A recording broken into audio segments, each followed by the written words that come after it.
Hey guys, today we're going to be taking a closer look at a game called Leave Me Alone. I'll be going through the story and also talking about my thoughts and theories at the end. I hope you enjoy. Leave Me Alone is a slasher horror game inspired by classic films of the 80s and 90s. The player takes on the role of Jackson Foster, who is planning a camping trip at Whispering Woods with his best friend Noah Carter. I better get ready to meet up with Noah and go camping. He gathers up supplies needed for his night away, including a backpack and lighter, and heads out. Jackson meets up with Noah and they chat excitedly about their camping trip. Hey Noah, excited for this adventure in the forest? Absolutely, Jackson. This getaway is going to be the best. Perhaps ominously, they both mention stories that they have heard about Whispering Woods, but soon dismiss them as nothing more than just stories. Nothing to worry about. It's just a camping trip after all. Finally arriving at Whispering Woods, Jackson and Noah start to get settled. Jackson's task is to set up the tent, whilst Noah fetches some firewood. It doesn't take long for Jackson to finish setting up their home for the night, and he also fetches the backpack and lantern from the car. They are the only ones there at the camping grounds, and it is peaceful and quiet.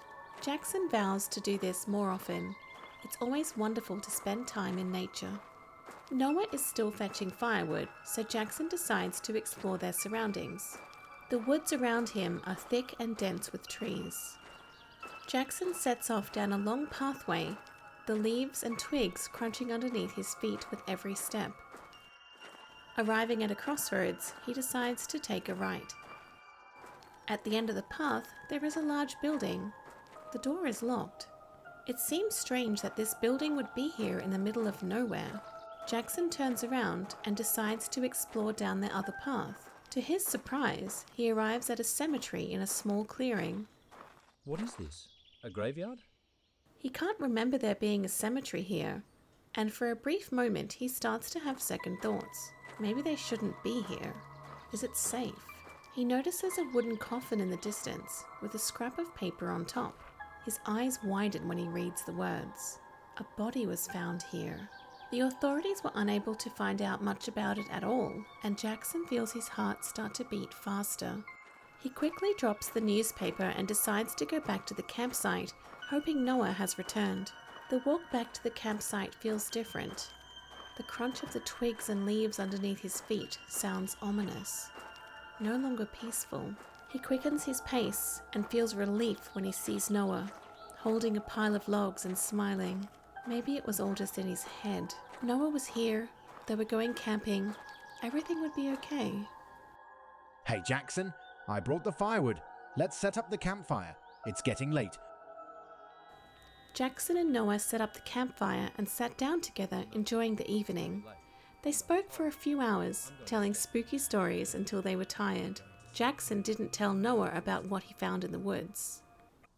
At some time during the night, Jackson woke up from a nightmare. What was that? I'd better wake up Noah. No, he isn't here. Where is he? Surely Noah had just wandered off. Maybe went to the bathroom. Still, Jackson thought he'd better go and have a quick check around. It was dark and he had the lantern to light the way. Noah wasn't anywhere near the large building. He also wasn't at the cemetery, which was even more unsettling in the dark. Jackson wandered down a path he'd not explored before going to sleep. It led him to a field, which was overgrown with tall weeds. He saw a dilapidated shack in the middle of the field. Jackson walked towards it and, unable to explain why, he entered through an open window. Inside was a workbench covered with an assortment of tools. The room was in a bad state of disarray, with garbage and filth everywhere. He continued to search through the home and noticed the TV and couch. Someone actually lived here in Whispering Woods? Jackson cautiously opened the door to the next room, not ready for what he was about to see. In the middle of the floor, covered in blood, was Noah, his friend. It was like time stood still and his brain was unable to process what was in front of him.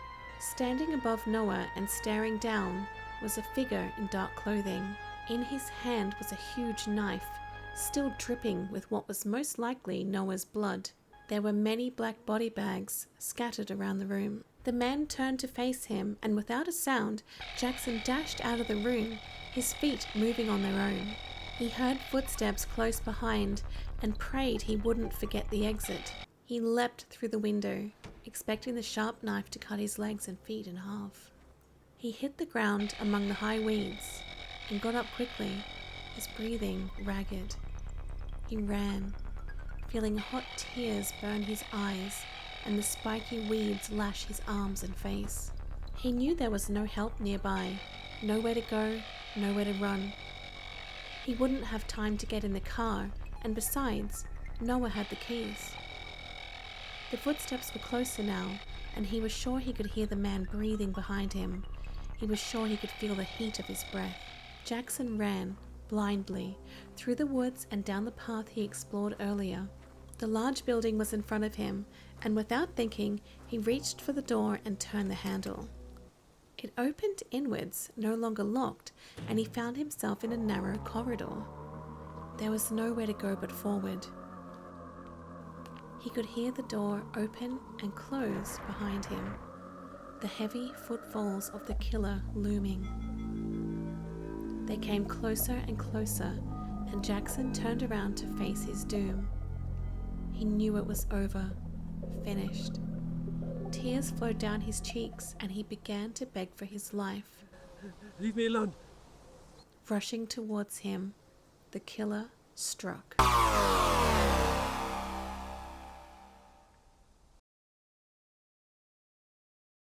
Alright, so time for my thoughts.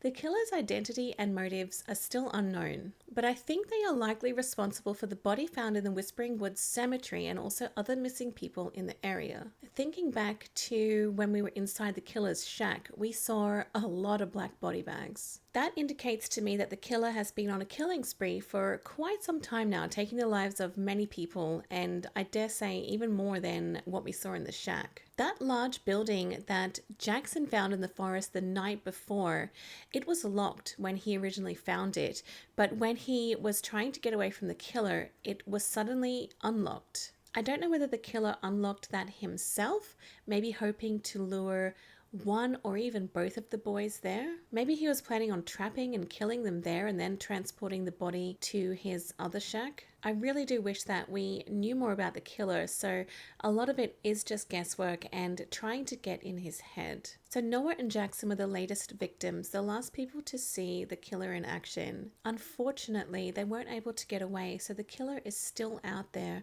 free to kill again, and no one can stop him. How many more innocent people will he murder before he's caught?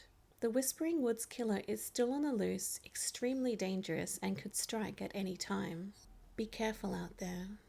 I really hope you enjoyed this video. It was a lot of fun for me to put together, and if you'd like to see more videos like this, or even if you have a game suggestion, some game that you'd like me to take a deeper look at and perhaps come up with my own theories on that, please do let me know down in the comments.